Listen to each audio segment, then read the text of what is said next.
Hey guys, so what's up? So another day, another vlog naman ngayon kasi nag-swap kami dito ng partner ko kasi sobrang pagod na siya. Kasi from home to going to Masbate, then ikot-ikot kami. Sobrang daw siya, antok na, then pagod. So ayan yung advantage na kayong dalawa marunong na maneho ng sasakyan. In case na mapagod yung semester mo, syempre, ikaw ang papalit na magdadrive sa driver seat. So, ayan guys, pinatulog ko muna siya. Ayan yung kamay niya. Kasi naboring ako kasi wala akong kausap. So, nag-record na lang ako while papauwi na kami. So, andyan pa po kami sa Masbate. So, papalabas dyan. So, story time guys.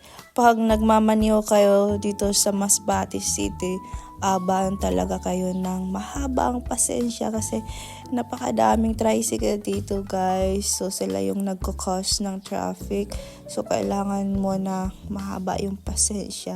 Unlike sa Manila, ganun din, like traffic sila sa jeep. So dito, tricycle naman dito yung nagko-cause ng traffic. So ayan, papalabas na kami guys. Ito yung daanan palabas ng Masbate. So see, konti na lang yung mga tricycle dito kasi palabas na, nakalabas na kami ng city.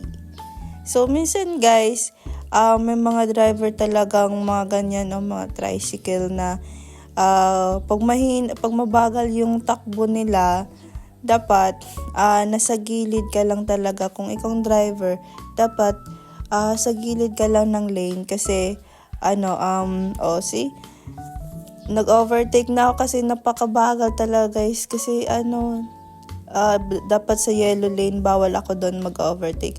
Kaso mahina yung patakbo nila, din andyan sila sa gitna talaga ng linya.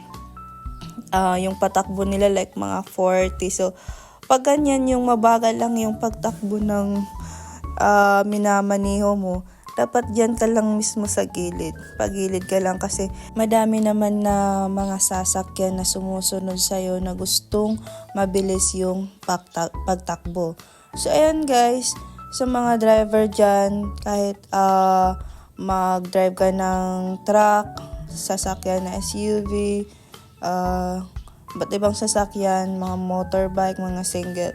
So, once na mabagal yung pagtakbo mo, kailangan mo na sa gilid ka lang, magbigay ka ng daan sa mga sumusunod. So, para sa akin guys, once may nauna sa akin na sasakyan, then mahina yung pagtakbo niya, tapos minsan sumese niya sila na mauna ka na, tapos nasa gilid lang sila ng kalsada, nagpapatakbo, yan yung nagbubusina talaga guys, bilang pasasalamat sa kanila. Kasi inisip ko, buti pa to kasi alam niya yung rule niya na dapat sa gilid lang siya kasi mahina yung pagtakbo niya.